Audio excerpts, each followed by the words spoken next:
Good morning, everybody. Hope y'all doing all right this morning. I'm getting ready. I got to take my mom to this eye doctor appointment over at Meridian this morning. She has to get those. She's got that macular degeneration, so she has to get those shots once a month or once every 6 weeks or so. Try to keep that, stay about the same. So we got to go up there. They scheduled it early this morning. Got to be up there at 8:30. So I need to leave here about 7:15, something like that. So I'm just now getting up, and man, it was cold last night. That's what this is all about. You see this sheet I got hung up. That door is drafty, man, so I hung this sheet up over the door, and the window too feels cold. Like, to me, it feels like the cold air is coming off that window. Me, because I sit right here most of the time, and I just hung this sheet up over it last night.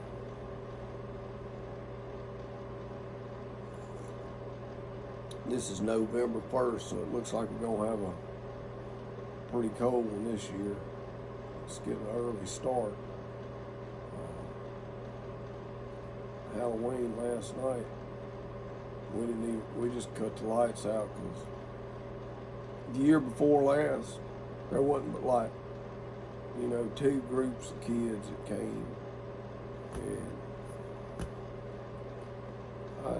And like I said, it was cold. I didn't figure many people was going to be out here.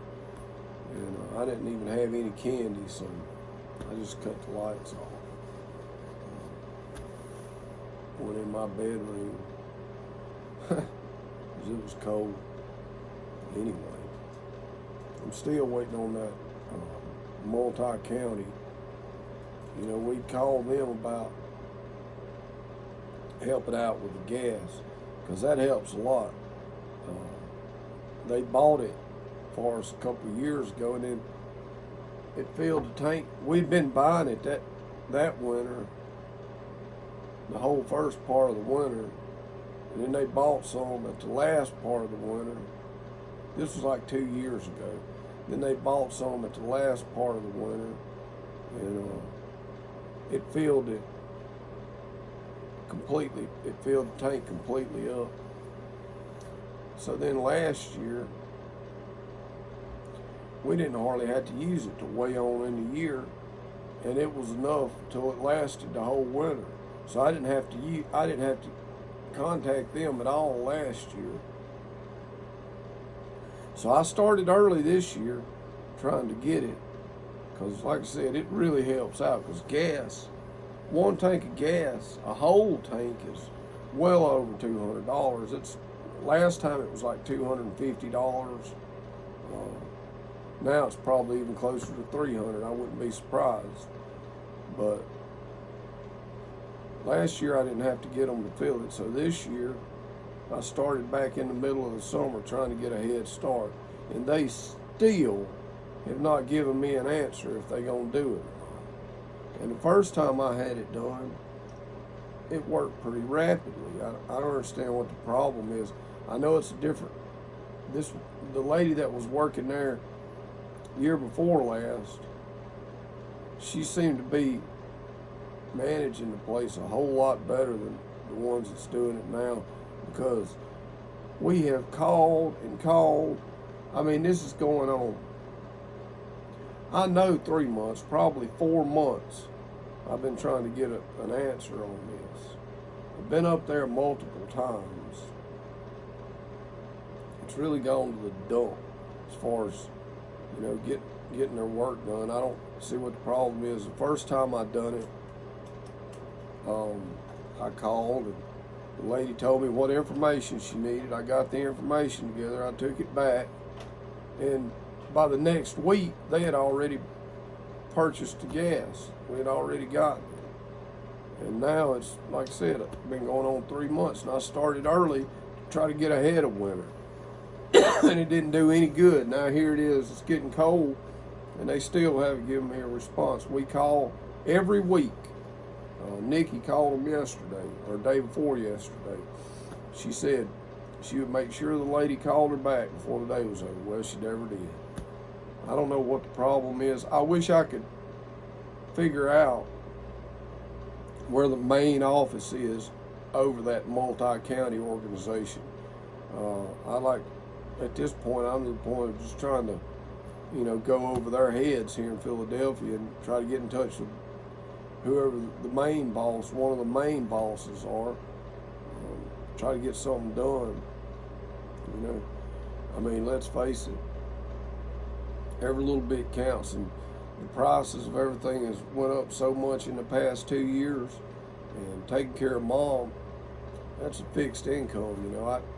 I can't work a regular job and be her caregiver. How do you work a regular job and, get up at 5 a.m. and take her to doctor's appointments at the drop of a hat?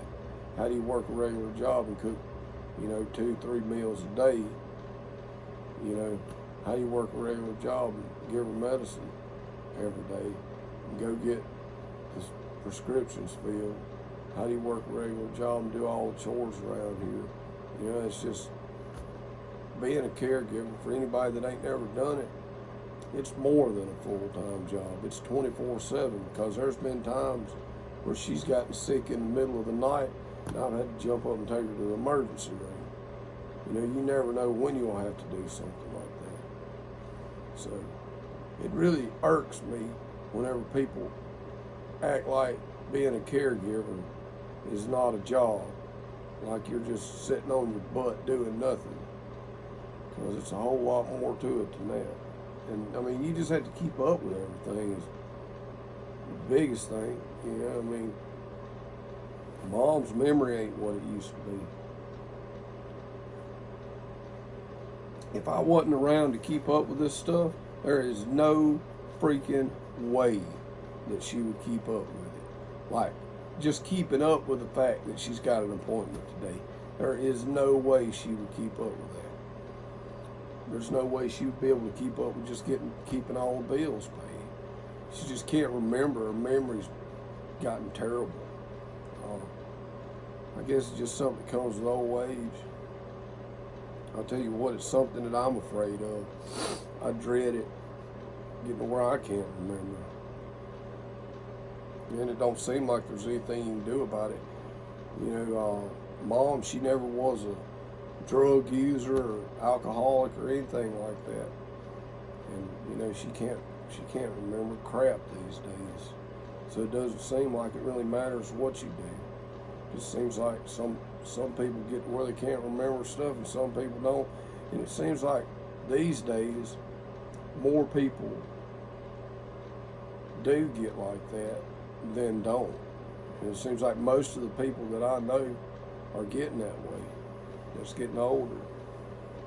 It's funny how when you're a kid, you see these people of a certain age, adults, people in their, I guess when you're a kid, people, it's like, really probably anywhere from 25 years old and up, seems like they way growner than you, if that's a word.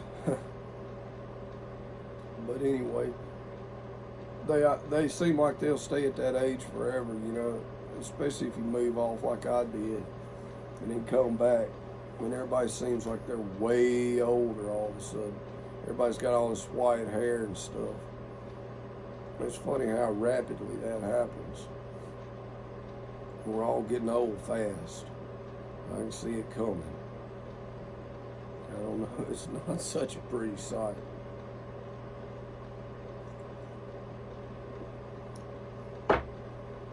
I can see why it seems so essential for people to have some sort of faith, because life on earth, it goes by pretty doggone quick.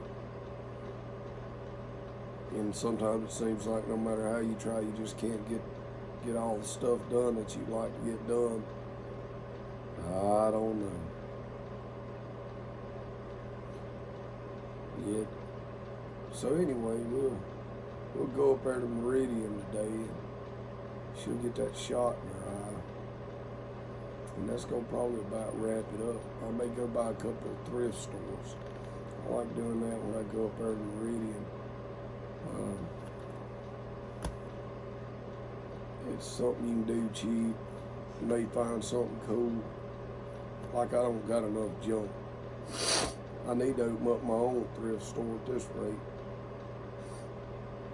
My biggest addiction is musical instruments, so man, I got them out the wazoo. I just ordered another guitar. I'm gonna try one of those. I believe it's Harley Benton Telecaster model, but particularly what I wanted to do was I wanted a guitar with a B bender on it. And I went up there and saw that Roger McGuinn show, at the Ellis Theater. For those of you who don't know, he was lead singer for a band called the Byrds.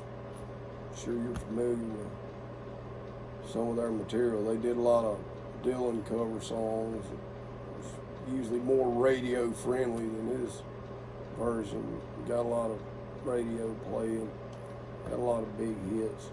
Clarence White played with him, and he invented, well, he's kind of credited for inventing the B-bender. I don't think he actually invented it, but he made it real popular with that band for sure.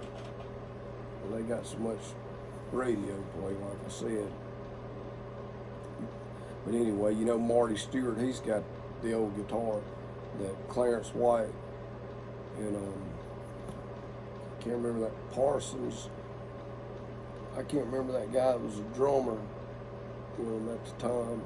They made that B-bender and put it in that Telecaster.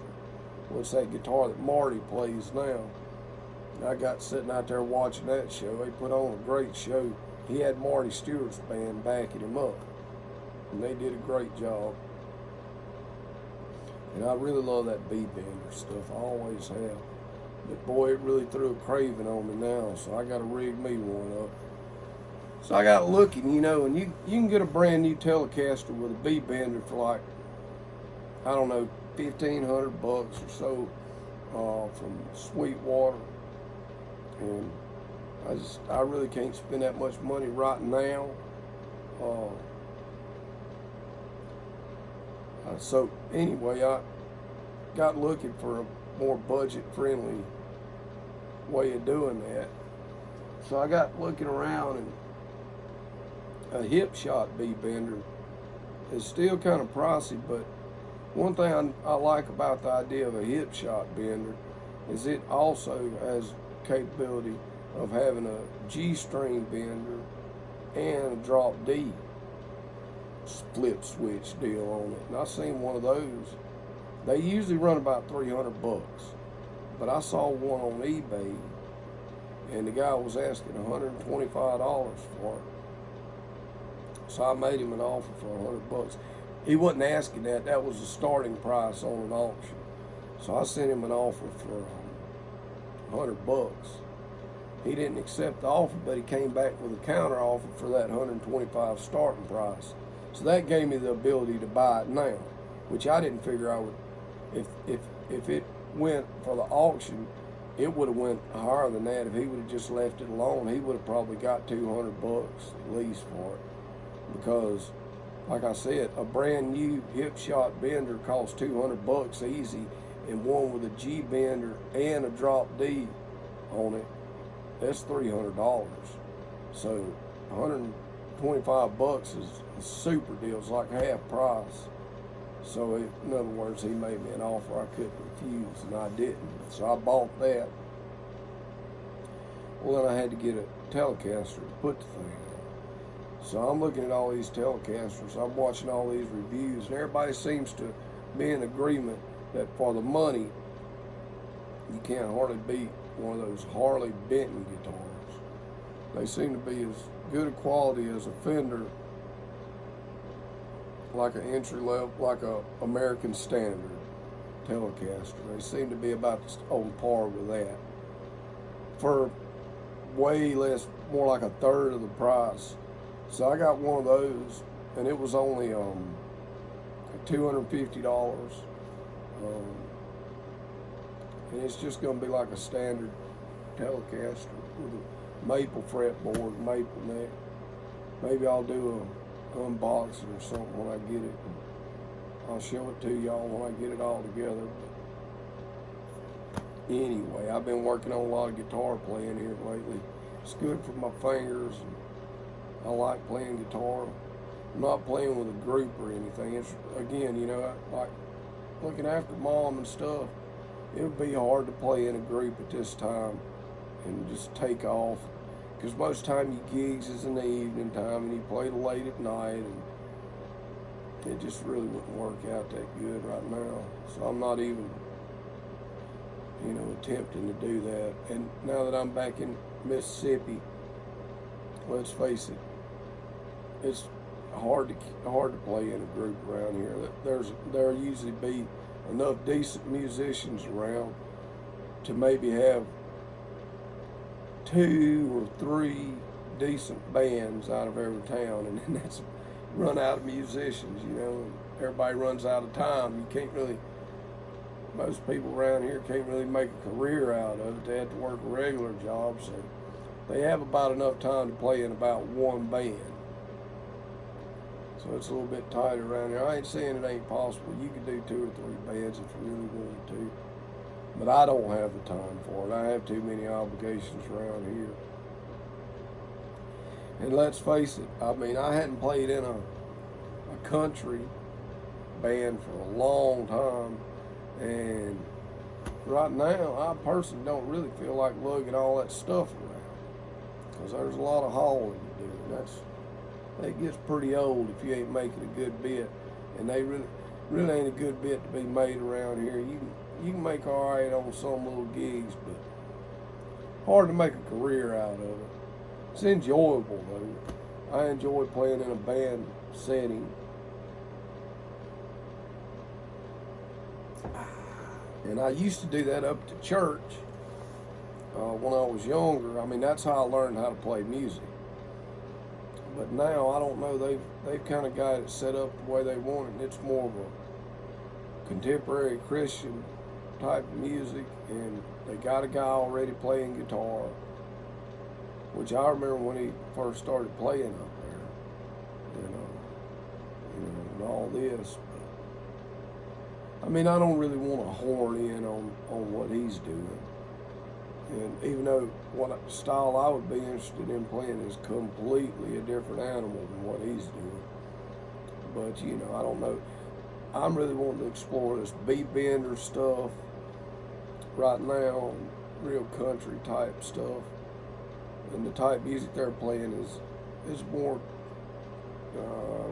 it's contemporary Christian music. It doesn't really have a lot of twangy guitar playing. I don't think it would sound that good with it. I mean, it'd sound all right. Be kind of a fish out of water kind of deal. So I don't really see myself playing up there. So I'm just going to be practicing around here a lot. I've been working on some different techniques, trying to get this sweep picking stuff. That's one thing that has nothing to do with country music, but it's a really good technique to work on, to get both hands working, to keep your hands. And the older you get, you got to stay on top of this stuff, man. You'll get rusty in a heartbeat. I remember when my dad got real old. I remember I came down here one time and he was playing, and came down here the next time and he couldn't hardly make a chord. So it just goes to show you how quickly.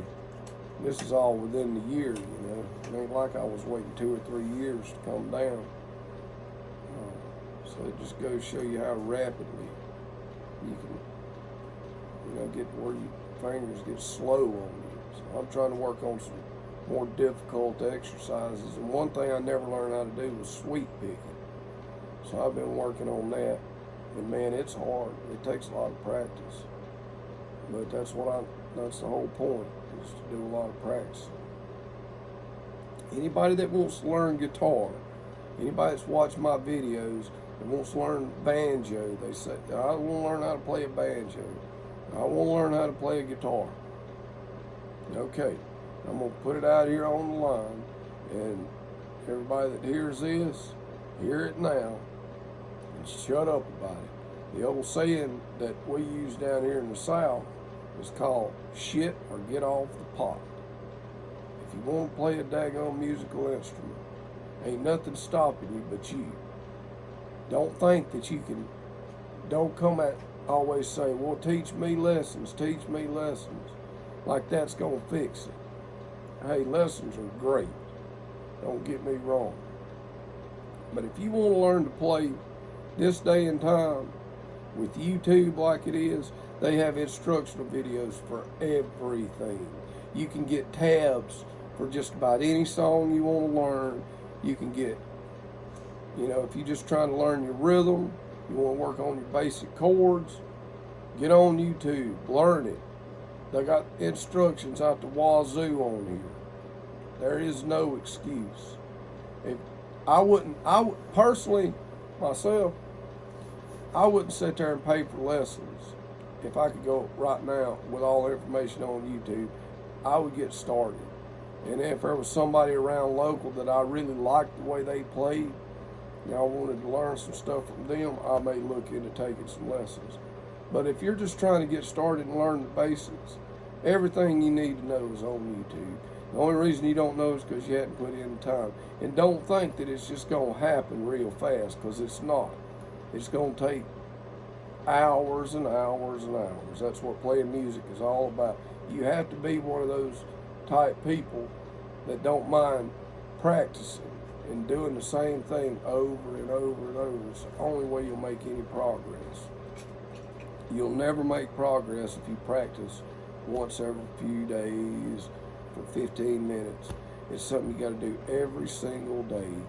As long as you can stand to do it, as long as you got time to do it. If you practice, I remember when I was first learning, there were days I would practice all day. Like in the summer when I was out of school, there were days I would practice 8 hours, 9 hours, 10 hours.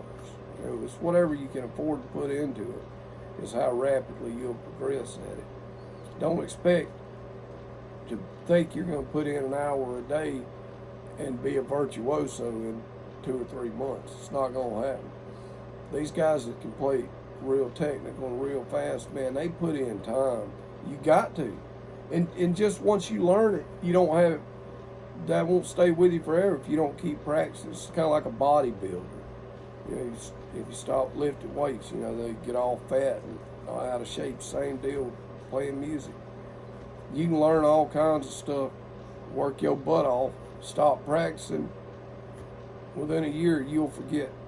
I ain't saying you'll forget how to play, but all that technical stuff will go right out the window. If it's complicated, that's the stuff that'll fall off first. So you really got to stay on top of that joint. Put in your time.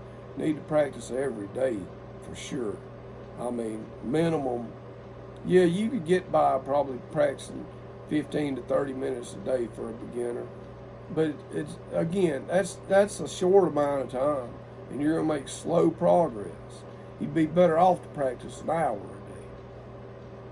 Work on the same stuff till it comes second nature. But anyway, I'm gonna try to put some more instructional videos on this channel, and I'll put them in a playlist. I've already got a playlist started for banjo lessons. I only put one video on it, but I'll make some more. Put some more stuff for beginners. But again, the information's already on here. But why send you to somebody else's channel when you could subscribe to mine? Speaking of which, if you've hung out this long and listened to me babble this long, subscribe to my channel, because apparently you got a pretty good tolerance for bullshit. So go ahead and do it. And I'm going to get off here. It's like nearly 25 minutes I've been sitting here already. All right, guys, have a good one. Bye.